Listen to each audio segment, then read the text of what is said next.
ये वाला सवाल है बैंक रिकंसिलिएशन स्टेटमेंट और अक्रूवल एंड प्री पेमेंट जो हमने पढ़ा है ना, अप्पा पाप रूल वगैरह, उससे रिलेटेड। कहता है E compared her bank statement for July 2020 with bank column of her cash book. ये मैं आपको बता चुका हूँ कि कैश बुक जो हम बनाते हैं उसके अंदर डिस्काउंट का कॉलम होता है, कैश का कॉलम होता है और बैंक का कॉलम भी होता है। तो वो क्या कर रहा है, कैश बुक के अंदर जो बैंक का कॉलम है ना उसको उसने मैच किया बैंक स्टेटमेंट के साथ। ठीक है ना, यानी कि बैंक के कॉलम को बैंक स्टेटमेंट के साथ मैच किया और फॉलोइंग इन्फॉर्मेशन प्रोवाइड कर दी। अब रिक्वायरमेंट क्या कह रहा है, calculate the corrected bank balance of the bank column in the cash book at 31 July 2020। Correct column, correct balance निकालना है। अब ये जो सवाल है इसको आप टी अकाउंट बना के भी कर सकते हैं, वैसे भी कर सकते हैं। मैं टी अकाउंट बना के करता हूँ ताकि जरा कॉन्सेप्चुअली ये बात समझ में आए कि भाई क्या है। बैंक अकाउंट बना रहे हैं हम, ठीक है, और ये कैश बुक का है। कैश बुक के अंदर जो बैंक कॉलम होता है वो हम बना रहे हैं। सबसे पहले आपको क्या बता रहा है, कह रहा है overdrawn bank balance shown in cash book at 31 July 2020। ठीक है, 31 जुलाई 2020 को आपका बैलेंस क्या आया, 3420, और ये ओवर ड्रॉन है, नेगेटिव है। तो बताओ डेबिट साइड पे आएगा, क्रेडिट साइड पे आएगा? क्रेडिट पर आएगा। और ये हमारा समझो बैलेंस बीडी है, आखिरी डेट को ही हम सारा काम कर रहे हैं। ठीक है, तो हम यहाँ पर आए, कौन सा ईयर है हमारे पास, 2020, और मैंने कहा जुलाई 31, ये मेरे पास balance C D B D आ गया। क्या वैल्यू है, 3420। अब मैं आगे आ जाता हूँ। फिर क्या हुआ, कह रहा है डायरेक्ट डेबिट। ये डायरेक्ट डेबिट होता है कि आपके अकाउंट से पैसे कट जाते हैं, इसको हम डायरेक्ट डेबिट कहते हैं। Dated 25 July had not yet been entered, आपको पता ही नहीं चला, कैश बुक में आपने रिकॉर्ड नहीं किया। तो अब आप कैश बुक में रिकॉर्ड कर लेंगे। जब डायरेक्ट डेबिट रिकॉर्ड करेंगे तो आपका कैश का बैलेंस और कम हो जाएगा। तो ये भी क्रेडिट साइड पे एंट्री करेंगे, सेम डेटा तो मुझे करने की जरूरत नहीं है, तो बस यहाँ पे लिख लेता हूँ डायरेक्ट डेबिट। Direct debit 350। ठीक है भाई। उसके बाद क्या हुआ, कह रहा है a cheque receive from a customer on 12 July को जो आपको मिला था वॉज डिसऑनर्ड। डिसऑनर्ड हो गया तो वापस कर देंगे हम। डिसऑनर्ड चेक है not yet been recorded in the cash book, cash book में रिकॉर्ड नहीं किया, तो यहाँ पे भी रिकॉर्ड कर लेंगे डिस ऑनर्ड चेक।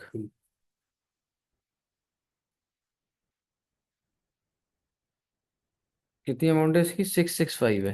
हाँ 665 है। फिर क्या हुआ, कह रहा है bank charges on the bank statement had not yet been entered in the cash book. लो भाई, जो जो कैश बुक में एंटर नहीं किया वो सब एंटर करना है। बैंक चार्जेस भी आपका बैंक बैलेंस कम कर देंगे, तो सारी चीजें यहीं आ रही हैं।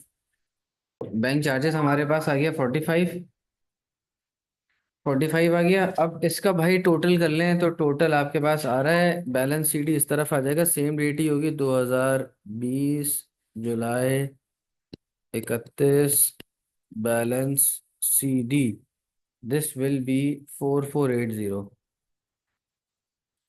और यहाँ मैं कर लूंगा 4480। आवेद भाई से बात तो की है यार, ये क्या बार बार डिस्कनेक्ट होता रहता है, देखो कुछ होता है कि नहीं होता। ठीक है, तो ये हमारे पास 2020 और जुलाई 31 को बैलेंस बीडी आ जाएगा 4480। ठीक है भाई। अब आगे आपको क्या कह रहे हैं, अब आगे आपको क्या कह रहा है मुस्तफ़ा भाई, कह रहा है prepare a bank reconciliation statement, clearly identify the bank statement balance at that date, यानी कि बीआरएस बनाना है। बैंक रिकंसिलिएशन स्टेटमेंट बनानी है तो इसके दो तरीके होते हैं, हम अभी स्टार्ट कर लेते हैं। Balance as per cash book से, ठीक है, वरना balance as per bank statement से भी बना सकते हैं। लेकिन अभी हम शुरू करते हैं balance as per cash book से। चाहिए होगा मुझे, जाऊंगा मैं, हो जाएगा। चलो इसको चलाएंगे। चलो रुक जाऊंगा, हाँ बस अभी आएंगे, हो जाएगा तो चला जाऊंगा, 1.5 घंटे। Balance as per cash book Mustafa ये देख लो, balance as per cash book कितना आ रहा है, 4480, और नेगेटिव बैलेंस आ रहा है, तो इसको हम ब्रैकेट में लिखेंगे। फिर कुछ लिखेगा पूरे सॉल्व नहीं करते। ऐड क्या करते हैं, अनप्रेजेंटेड चेक, याद है अनप्रेजेंटेड चेक क्या होता है? जो चेक मतलब हमने किसी को दिया हो, दे दिया और उसने बैंक में आके प्रेजेंट नहीं किया। हाँ। तो यहाँ पर आप देखो, इसने इसी नाम से दिया हुआ है तो बहुत आसान काम कर दिया। अनप्रेजेंटेड चेक भी दिया हुआ है, अनक्रेडिटेड डिपॉजिट भी दिया हुआ है, ये ऐड होता है ये माइनस होता है। सॉरी, यानी कि हम अनप्रेजेंटेड चेक, सॉरी हमने ये स्टार्ट किया हुआ है ना, तो ये प्लस होगा, ये माइनस होगा। तो ऐड अनप्रेजेंटेड चेक, ये कितना हो जाएगा, ये इंटरनेट का ही मसला है जो डिस्कनेक्शन बार बार होती है। आज आबिद भाई भी छुट्टी पे ही है वैसे। अच्छा, आगे आ जाओ, uncredited deposits.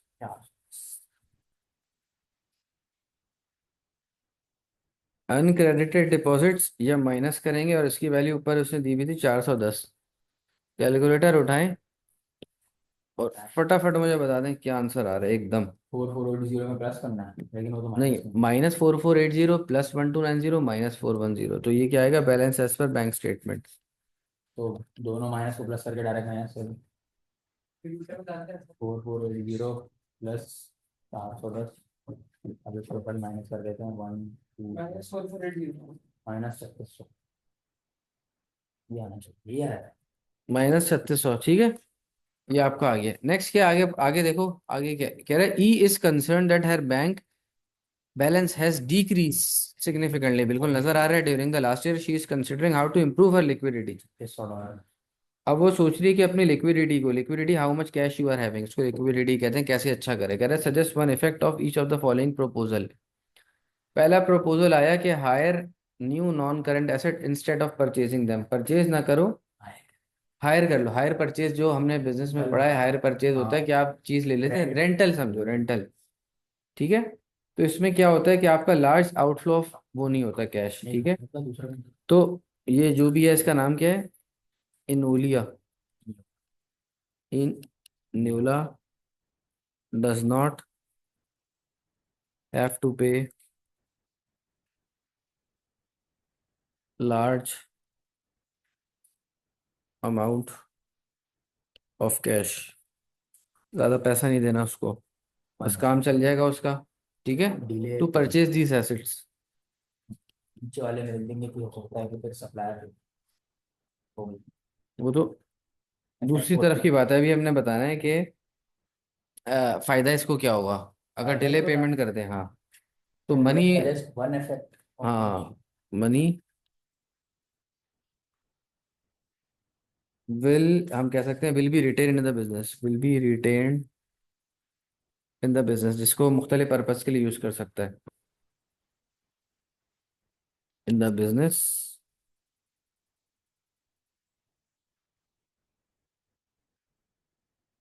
Business for longer time, business में पैसा रहेगा लॉन्गर टाइम के लिए। ठीक है। अच्छा जी। अब ये उसके नुकसान और भी हैं कि सप्लायर जो आप बात कर रहे थे नहीं देगा, कैश डिस्काउंट नहीं देगा, 10 किस्म की चीजें करेगा, बहरहाल एक बात लिखनी थी, हमने लिख ली। आगे कह रहे हैं इनविलास फाइनेंशियल ईयर एंड इस 31 जुलाई 2020 को होता है। She provided the following information about rent and rates. दो अलग अलग चीजें, रेंट एंड रेट्स फॉर हर बिजनेस। ऑन 1 अगस्त 2019 शी ओड, 1 अगस्त को क्या है, ओड 2 मंथ रेंट टोटलिंग 900। 2 महीने का रेंट पे नहीं किया हुआ, तो ये अक्रूड हो जाएगा, अक्रूड हो जाएगा। अगर आपको एक्सपेंस का अकाउंट याद हो, एक्सपेंस में क्या रूल लगता है, पाप रूल लगता है। तो पाप रूल क्या है, प्रीपेड, शाबाश, अक्रूड, अक्रूड और प्रीपेड। तो ये साल के शुरू में अक्रूड है, इस तरफ आएगा 900 बैलेंस, और 2 महीने का है। 1 महीने का बैलेंस कैसे निकालूंगा, 900 डिवाइड बाय 2, 450 आंसर आ जाएगा। 450 पर मंथ है, 1 महीने का रेंट इतना है। ऑन द सेम डेट कह रहे रेट्स ऑफ 260 वर प्रीपेड, लो भाई रेट उसने पहले से दे दी, तो प्रीपेड इस तरफ आएगा। रेट्स इसी तरह सॉर्ट ऑफ होता है। ठीक है। रेट्स क्या है, वर प्रीपेड अप टू 38 सितंबर 2019, यानी कि अगस्त और सितंबर 2 महीने के रेट्स उसने प्रीपेड कर दिए 260 के।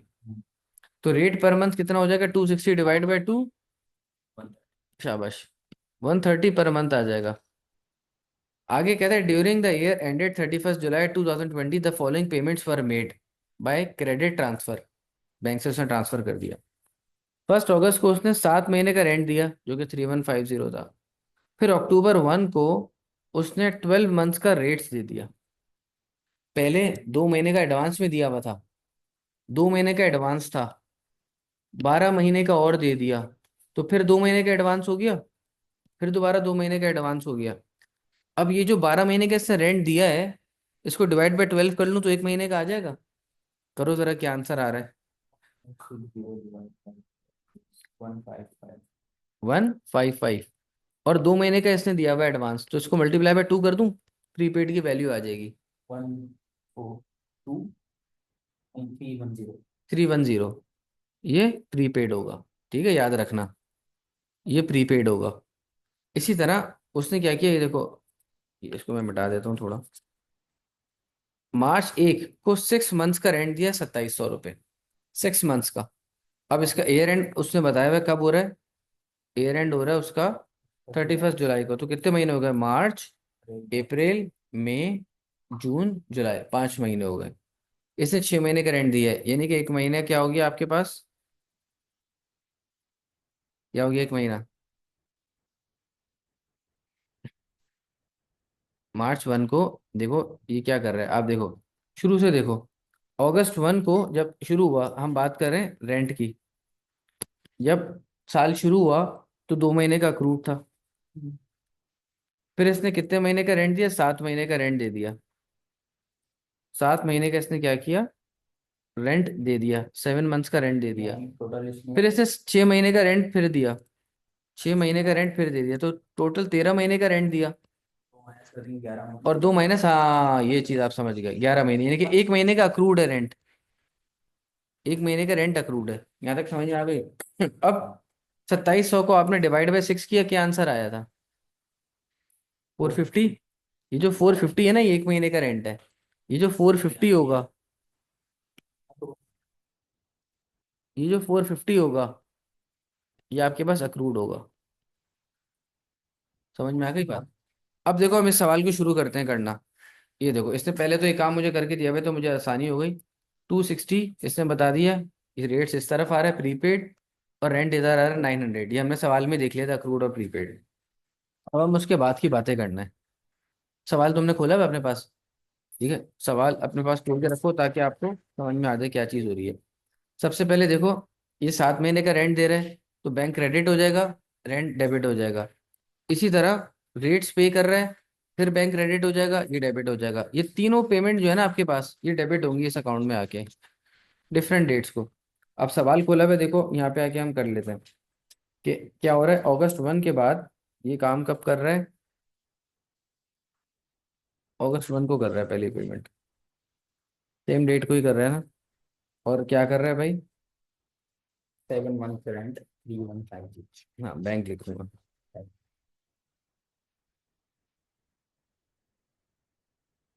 3150। फिर कौन सी डेट को पेमेंट कर रहा है, शाबाश, अक्टूबर 1। दो हजार ये बीस भी बैंक है। 2020 नहीं, अच्छा, ये 2020 में आ गया ना, 2020 लिख दूंगा। इसका ईयर एंड हो रहा है जुलाई में। अच्छा, और ये भी भाई, ये 2020 शुरू से ही है यार। और नहीं, इसमें 2019 अगस्त वन लिखा हुआ है ना, 2020 मार्च का तो नहीं है, मेरे ख्याल से मार्च का हाँ है। हाँ यार, ये हाँ मार्च का 2019, है। सॉरी, 2020 मार्च के साथ है, क्योंकि मार्च के इसका साथ ये जुलाई सही में था। खत्म हो रहा है ना साल। ये अगस्त है, ये अक्टूबर है, और कितना था अक्टूबर की इसकी पेमेंट बैंक की, 1860। हाँ फिर तीसरी दफा ये क्या कर रहा है, 2020 में कर रहा है, मार्च की। फर्स्ट, फिर बैंक आया 2700। मार्च की कर रहा है, फिर बैंक आएगा 2700। टोटल अच्छा, अब देखो एक काम हमने ये किया हुआ है कि प्रीपेड और अक्रूड कितना हो रहा है। तो हमने ये बात निकाल ली थी, हमने कहा था कि भाई ये मेरे पास ऊपर वर्किंग हुई भी है, ये देख रहे हो अक्रूड। मैंने कहा था कि रेंट जो है मेरे पास अक्रूड है एक महीने का, 1 मंथ अक्रूड है। और कितना आ रहा था 1 मंथ अक्रूड, 450 आ रहा था। तो देखो अक्रूड किस तरफ आएगा, इस तरफ आना चाहिए, सीडी, सीडी इस तरफ आना चाहिए। ठीक है, और एयर एंड होगा जुलाई 31 को, इस तरफ आएगा बैलेंस सीडी। ठीक है, और कितनी वैल्यू आएगी, 450। इसी तरह जो रेट्स था हमारे पास, वो मेरे पास प्रीपेड है। प्रीपेड है तो सीडी यहाँ करूंगा ताकि बीडी डेबिट साइड पर आए। ठीक है जनाब, अप्पा रूल आपने लगा लिया। अपन और ये पाप रूल, सॉरी, और ये 310 यहाँ पर आएगा आपके पास। और डेट क्या होगी, सेम यही डेट आ जाएगी, 2020, जुलाई 31। अब देखो, अब मैंने क्या करना है कि अब मैंने भेजना है statement of profit and loss में। ठीक है, डेटा को statement of profit and loss में भेजना है, लेकिन दो चीज़ों में भेजूंगा। 2020 लिख देता हूँ यहाँ पे, 2020 और जुलाई 31। Statement of profit and loss में जाएगा आपके पास, क्या क्या चीज जाएगी भाई? एक आपके पास जाएगा रेंट, एक आपके पास जाएगा भाई रेट्स। ठीक है भाई। तो अगर आप देखें, रेंट पूरे साल का कितना बन रहा है? 450 है एक महीने का। 450 मल्टीप्लाई बाय 12 कर दो। 5400। 5400। ये आपके पास हो गया 5400। ठीक है भाईजान। और रेट्स कितना आप दे रहे हैं? रेट्स अगर आप देखें, साल के शुरू में आपने प्रीपे किया हुआ था 260 का, तो वो 2 महीनों का हो गया 260। 130 एक महीने। ठीक है, वो आपके पास आ गया। कहाँ गया? हमने जो वर्किंग ये था 130 एक महीने का हो गया। ठीक है। अच्छा, 130 एक महीने का हो गया, तो जो शुरू के 2 महीने थे वो आपके 130 के हिसाब से गए। और कितनी वैल्यू बन रही थी उसकी? 260 बन रही थी। फिर जो अगले 10 महीने हैं उसमें आपका रेट चेंज हो गया है। रेट चेंज हो गया, अगर आप देखो तो ये 155 आ रहा है। और ये 10 महीने का होगा, क्योंकि 2 महीने का पहले जा चुका है। मल्टीप्लाई बाय 10, 155 होगा ना? हाँ, 1550 है। 1550। अब इन दोनों का सम कर लो, 1550 प्लस हाँ, 260। 167,810, 1810। 1810। 1810। और ये आप यहाँ पे आके लिख देंगे 1810। ठीक है। तो अब मैं इसके बाद इसको कर लूंगा टोटल। ये ज़रा टेक्निकल सवाल है, इतना आसान नहीं है। ठीक है। जब आप खुद से करोगे तो आपको थोड़ा मुश्किल होगी इसको। हाँ, इसको दोबारा आप प्रैक्टिस करना इसको अच्छी तरह से, तो आपको समझ में आएगा। अच्छा, ये आ गया आपका CDBD बन जाएगा। और कब बनेगा? 2020 को, August 1। 2020 August 1। ये इस जगह मेरा BD बन जाएगा, ये 310। ये इस जगह आएगा 450। ठीक है। आगे कह रहे हैं identify the sections of the statement of financial position SOFP में at 31 July 2020, in which each of the following balances on the rent and rates account would appear. ये रेंट एंड रेट्स SOFP में कहाँ पर आएंगे? तो rent देखो, rent rent आपके पास क्या अक्रूड बन रहा था? हमने बात की थी ना, रेंट देखो ये 450 अक्रूड है। ये आपके पास रेट्स है, रेट प्रीपेड है। तो याद रखना, ये जो प्रीपेड होता है ना आपका, ये कहाँ आता है? ये आएगा, आप लिखोगे ये रेंट आएगा आपके पास। रेंट प्रीपेड है, नहीं रेंट अक्रूड है। अक्रूड है, अक्रूड आता है। अक्रूड आप बोलोगे करंट लाइबिलिटीज के अंदर आएगा, अदर पेबल में। करंट लाइबिलिटीज में, अदर पेबल में आता है। याद आया? अदर पेबल में आता है।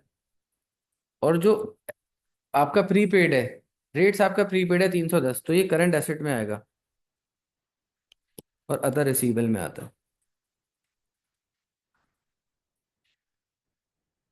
ये बात क्लियर हो गई भाई यहाँ तक? अब आपसे कह रहे हैं name one accounting principle E would apply when recording the rent and rates in financial statement. यार याद रखना, इसमें हमने पढ़ा हुआ है। एक अकाउंटिंग प्रिंसिपल आपसे पूछ रहा है, यहाँ पे हमारे पास क्या क्या लग रहा होता है? मैचिंग भी लग रहा होता है और प्रूडेंस भी लग रहा होता है। मैचिंग भी लगता है, आपने एग्जाम में एक ही लिखना है, तो मैं आपको कॉन्सेप्ट समझाने के लिए आपको बता रहा हूँ। फिर वो आपसे कह रहे हैं मैचिंग और प्रूडेंस दोनों लगता है। फिर कह रहे हैं state how E would apply the accounting principle named in F1। मतलब सिंपल बता दो, ये जो कॉन्सेप्ट्स है ना इनको, अगर मैचिंग लिखा है तो मैचिंग को डिस्क्राइब कर दो, प्रूडेंस लिखा है तो प्रूडेंस को बता दो। अगर मैचिंग लिखा है तो मैचिंग में क्या होता है मैं आपको बता देता हूँ। मैचिंग अगर आप लिखोगे तो आप क्या लिखोगे, बल्कि आप ना दोनों लिख लेना, ताकि अभी प्रैक्टिस के लिए, एग्जाम में तो एक ही लिखना, एग्जाम में दो नहीं लिखना, एग्जाम में एक ही लिखना। किसमें क्या होता है? The expense for the year are matched against income, are matched against income of that year. ठीक है भाई, ये हम कई दफा कर चुके हैं। और अगर अक्रू प्रूडेंस लिख रहे हो, अगर प्रूडेंस लिख रहे हो तो क्या लिखोगे कि एसेट या non current asset should not be over stated.